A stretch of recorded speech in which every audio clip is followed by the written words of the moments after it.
It's the first of the month, so you know what that means. Today is what? Thursday. What's up, everybody? It's good to Hey, see hey. everyone. I am 2/3, aka Nicole, and I am joined by. I am 1/3, aka Rashida. I am 3/3, aka the one, aka Ashanti. Yay. So we're back again for our September episode. We're super excited. We've actually plotted out the rest of the year. So we've got a lot of cool episodes and ideas in store for you guys. And today's episode is something that I sort of came up with, and it was really inspired by the Marvel movies, if I'm being honest. And it's the notion of origin stories and the idea that where you started from and where you came from really informs who you turn out to be in life, and that you can look back over your childhood and your formative experiences, and you can see how those episodes really shaped your worldview and help to build you into the person that you are today. And so we're going to do things a little bit different today. We're actually going to have a tripart episode because we thought it would be best for each of us to sort of have the mic, if you will, for our each of our stories. And so we're just going to take it in order, and we'll start with our sister 1/3, and we're just going to let it flow. And so we'll start with 1/3, and then we'll just take it from there. And so we're going to put these up as 3 separate videos, and we hope you enjoy. So to kick us off, I'm going to invite 1/3 to get us started on our her origin story. Awesome. Hey, ladies. Hey, girl. So, I was thinking about this as we were preparing, and it took me a little bit to kind of think about where I wanted to go. But I think everybody knows now I'm 1/3, also known as Rashida. I am the daughter of Garland and Gwen. I am the granddaughter of Garland and Frederica and Clayton and Annie. I am the great-granddaughter of Joseph and Annie Bell and Essie Mae. And as I think about that and what that means, it makes me think about kind of my roots. So I am born and raised in the South, born and raised literally in Richmond, Virginia, which is where I also live now. My parents grew up in Connecticut and Ohio, but came here for college to Virginia. But my family on both sides is really from South Carolina, here in Virginia, and also Florida. And I think about that because I think that kind of Southern foundation that we have is critical to who I am. I think about my grandmother, my mother's mother, who grew up in Lexington, South Carolina, who had this experience of growing up on family land and farm with 13 brothers and sisters in I think 1-bedroom, maybe 2-bedroom house, and kind of what that means. I spent some time with her. She's 90 now, and I spent some time with her back in July. We went to go see my grandparents. Both my mom's parents are still living, and she and I just sat down one night and we're sitting down talking, and she was talking about growing up, but she was also kind of reflecting on her life. She said, Rashida, I used to say I wanted to live to be 100. And she said, when I got in my 80s, I was like, I don't want to live to be 100. And so she was just kind of talking about, we've lived this life. Your grandfather and I have had a great life. They are the most disciplined people I know in my entire life. My grandmother, they've owned land down in South Carolina. They still do. We have all made a pledge that we don't sell grandma's land. That's really, really important to us. But even just they've had rental properties. She is disciplined in everything. I remember when I was in law school, I would drive to Akron. It was a 3-hour door-to-door drive. And she would say, okay, it's time for my afternoon snack. And she would count out 12 peanuts and this much Pepsi, I think it was. and like not a full, you couldn't give her 13. You couldn't do a full cup. Like that was a no-go. It was literally like, this is what you get. And I thought it was strange, but as I've gotten older, I'm like, she's just really disciplined. And like, that's part of my goal is like, I want that level of discipline because Lord knows I don't have it. But to kind of see that, and she talked about, you know, just making life better for her children and then seeing the lives that the grandchildren live and now the great grands, because some of the great grands are grown. And it really just makes me think about how I see that play out in my own life. So I think about with my grandmother, like she's always had these dreams. And we've always talked about, because faith is such a big part of my life, but also my upbringing. You know, she talks about having these dreams where God would speak to her, show her things. And I remember when I was pregnant with my daughter, she called me and she said, I dreamed I was pregnant. Now, you know, that is not right. And I just remember like falling out laughing. But I have those same dreams. And so my whole life, I have had these dreams where God has shown me things. And I learned how to discern between when they're God dreams and when they're just regular dreams. But I've seen so many things come to pass, and that gives me a connection to her. I think about my grandfather, my mom's father, and he went to, so he's 91. He went to Allen University in Columbia, South Carolina, which at that time, like, it's just unheard of for, you know, to see people go, Black people go to college. He didn't get to finish because he was drafted into the war. And so he didn't get to finish, but education became a really important part of our lives. And it's something that was very important to him that we do. And so my parents, you know, both went to college. They went to Virginia State, and they kind of ingrained in us growing up, you know, the importance of knowing your heritage and Black history. But, you know, unlike, I think what I've heard from different friends about, like, you know, thinking about the cost of college, my brother and I talk all the time, like my parents never pushed that. It was go to an HBCU, and it was also go out of state, because if you go out of state, we think that you can kind of grow without, you know, running back home. And so that's a part of how I chose where I went to school and how I ended up at Spelman. And that was sort of ingrained throughout my childhood. And then I also look at my parents, both sets of grandparents, my great grandparents, all were married my grandparents have been married for over 70 years. My dad's parents were married for, I think, over 50, maybe even 60 years before they passed away. My great grandparents were married for over 50 years. My parents will celebrate their 50th anniversary next year. And so when it got to that point in my life where I thought about marriage and all of those things, I thought about it from the context of like forever and the conversations that you see in your family. And then when it got to the point in my own marriage where it, like, something didn't feel right anymore, the situation didn't feel right anymore, part of that tradition and things that you see growing up kind of became almost a burden in making the decision to get out of a situation that wasn't healthy.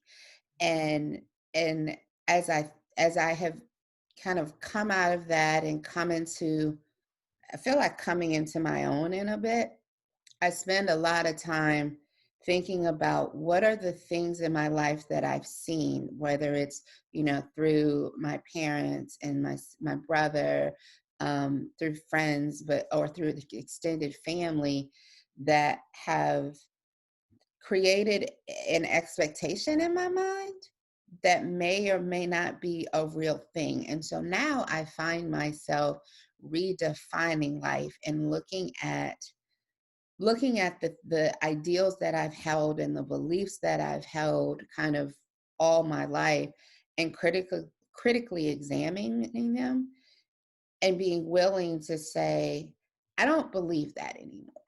That doesn't sit well with me and with who I am. So like a trivial example, my parents don't drink. My mother, we joke, is like, I hope she doesn't watch this. Um, Hi, Mom. But we No joke, guarantees.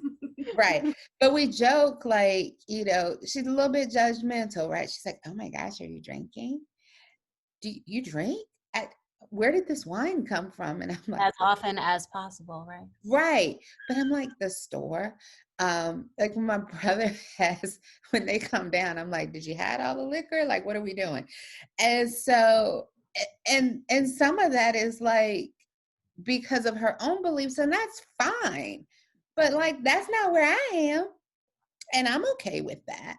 And it is hard, even at 42, to think about something as trivial as that and be confident enough to say, no, this is me and I'm cool with it. So like, I don't actually need your opinion on it, nor do I want it.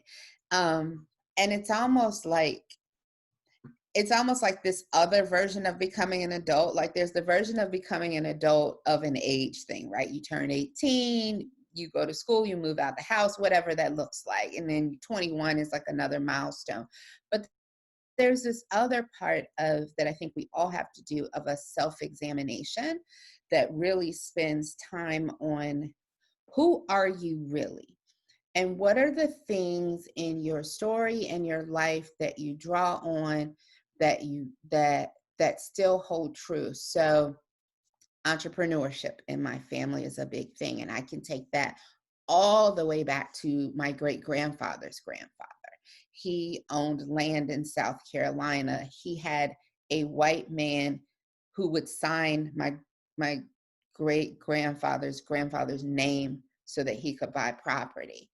Um, and then that was passed down through the years. And like you guys know, I'm really big on legacy. I'm really big on like creating this pattern of generational wealth. And those are things that have been passed down that I feel like is a bit ingrained in my blood. My dad has been in his own practice since I was 5 years old. My mother, I remember when she launched her business and I was in 6th grade.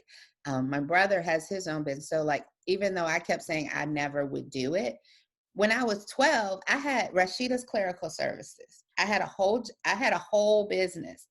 I used to type, so my dad's a CPA. I used to type tax returns for him. Like he would handwrite them. And then I would literally on a typewriter roll a tax return through it and type the tax returns. I would make copies for him, for his clients, for files and stuff. And then I would send him an invoice. Like it was all word perfect. That's how old this was, right? Wow. Word perfect. And I would make him an invoice and he would write me a check off of his business account and I would deposit in my bank account. And I thought about that when I was talking to somebody and they were like, so what made you want to be an entrepreneur? I was like, I never wanted to. And then I was like, oh, wait, I did that. And I think some things are just genetic, right? Some things are just in your blood. But some of those things that are in your blood might not be things that you want to take on. We grow and we learn and we get different exposures.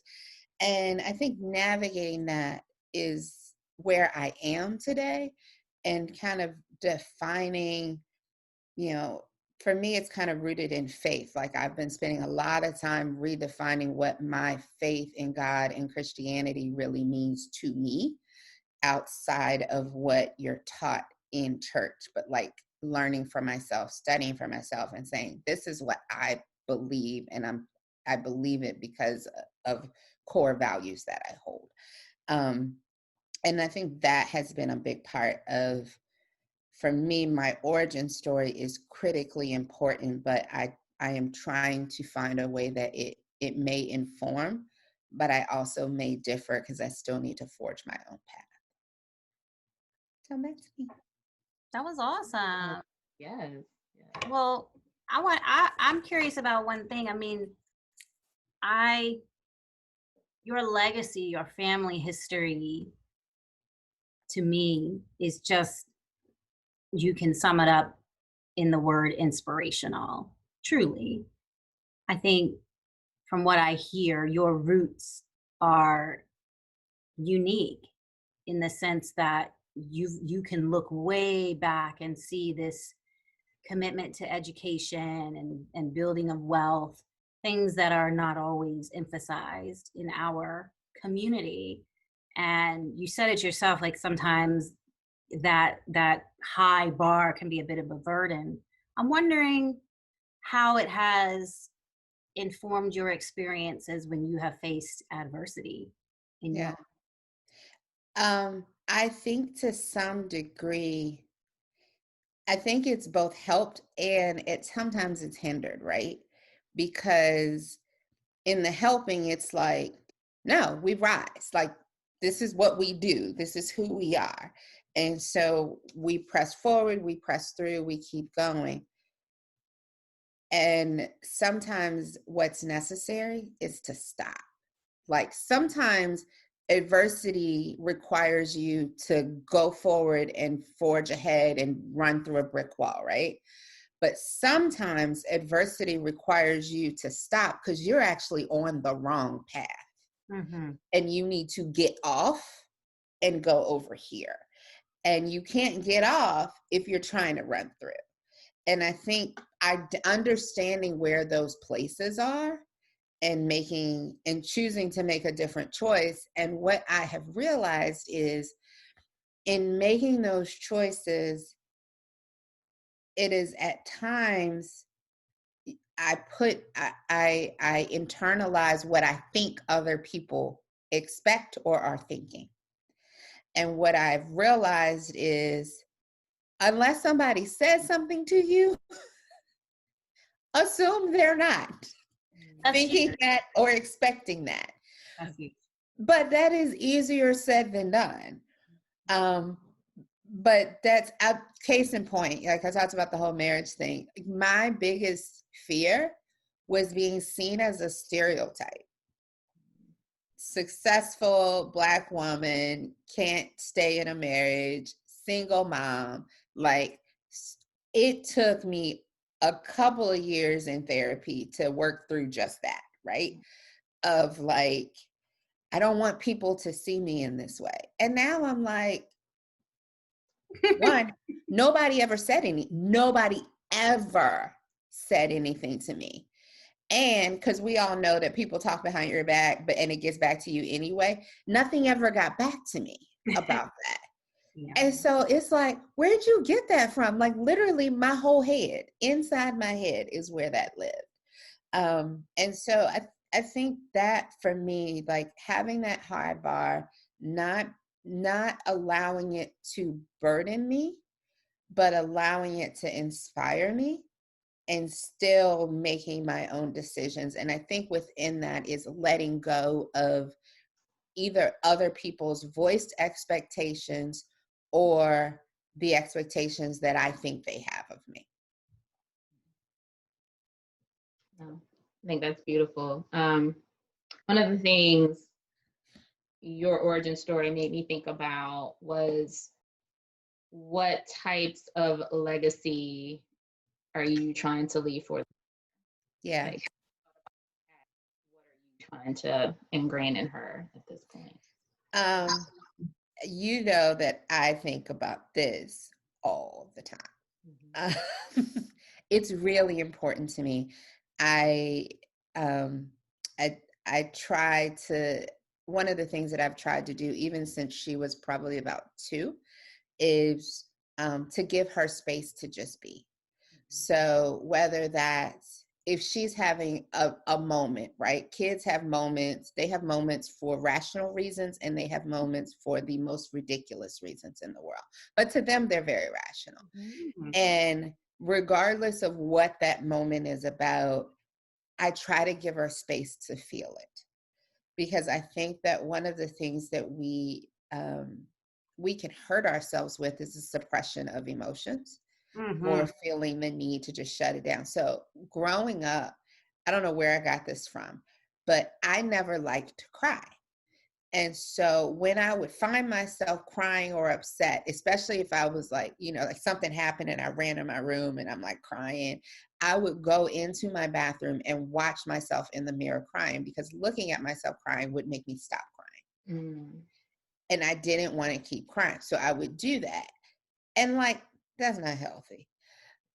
And so with her, I'll say, do you need a minute? And need a minute can be a minute by yourself, or it can be, you need a minute with me. And she'll tell me, I'd like to take a minute with you. And she'll sit on my lap and she'll just kind of lay there and just be. And I have had to learn this, but I've learned not to try to have a conversation about what's going on in that moment, right? When she has released everything, then she's okay. And now it actually kind of makes me laugh. It's terrible. But like, she'll get upset and we'll be downstairs. She'll get upset and she literally just runs out the room and runs upstairs to her room. And she goes, and I've peeked in on her. She's like lays on her bed and she's crying or whatever. And I just leave her. And sometimes if she's been up there for a little bit, I'll come up and say, are you okay? Do you want mommy to come in? And she'll tell me if she wants me to come in or not. But most of the time, she does it for a few minutes. And then she comes downstairs like nothing ever happened. And we can talk about what just happened and we move on. And like that emotional sensitivity Mhm. and acceptance of your emotions and being willing to be in the moment is something that is like the thing that I think about the most in terms of what I want to teach her. Like, yes, I am teaching her about money management and natural consequences to decisions, that are good and bad and all of those other things. But if I can raise an emotionally secure child who grows into an adult who understands it's okay to feel whatever you're feeling, there's no judgment about that. We have to navigate what we do after that, but be in the moment. um that's among my top things that I want her to know and to grow from. I also try to, I try to do the modeling thing. So, she'll ask me, Mommy, what were you doing? She knows when I left my corporate job. You don't go there anymore. No. Why don't you go there? Well, Mommy has a business. You have a business? Yes. What does that mean? So like we have those conversations because I also want her to see that. But for me, it's the intangibles that are the thing that I think are most critical in giving her the space to do this exploration that I'm doing at 42, but she could do it at 6. That I think sets her up tremendously well. Yeah, I think at the end of the day, as humans, we are really all looking for connection. And we feel connected when our tribe, our people see us and accept us. Mm-hmm. And so I commend you on doing that because, we all grew up and our parents grew up with don't cry, don't cry. Don't cry. It's all right. You're going to be fine. And I think it is important to have the space for that. And to acknowledge that all emotions are valid. I guess I would ask, you've touched on it just a little bit just now, but projecting into the future, you're nearing the end of your life. How do you want to be remembered? Oh man, that was depressing. No, I didn't say you were dead yet. I just said you were like winding down. You are your Perhaps you are nearing the halfway mark. You have longevity in your family. So. That's what I say. I mean, you're not even halfway there yet. But when you are grandma's age and you're eating your 12 peanuts, what is Bear's daughter going to say about you? Oh wow. That's a good one. I've always wanted to be said that I left an impact, that I left the world better than I found it, that people that interacted with me um, grew from it, learned from it, took something away that, made their day better. If it made their life better, even more awesome. Um, I was, I forget who I was talking to the other day, but I was talking about one of my life goals is to give away 90% of whatever income comes in. And we got to get rid of student loans and stuff to do that. But be, be, beyond that, like I've had this goal since I was probably about 20. And it is because like none of the rest of it matters.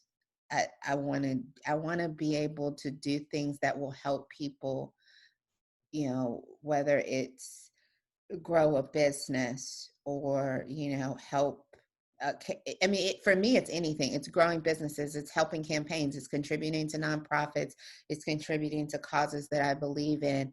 It's all of those things. It's being able to just oh, you have a bill that you can't pay and stroke a check. Like it's actually all of those things. It's not all tax deductible giving that I can do. I don't look at it that way. And so I am working diligently to be able to do that because I want to leave a legacy of service and love.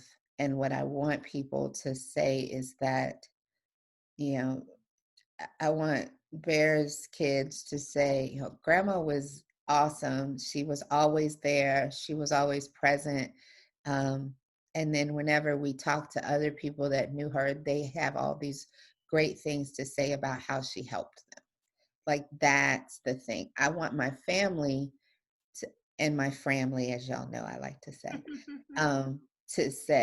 to be able to speak to how I was present and how I was connected with them.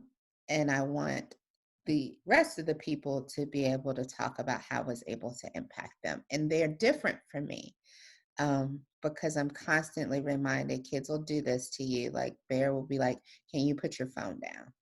And it's harsh, but it's true. Like disconnect and just be present in the moment. And so I'm working on it. I don't get it right all that much, but I'm working on it.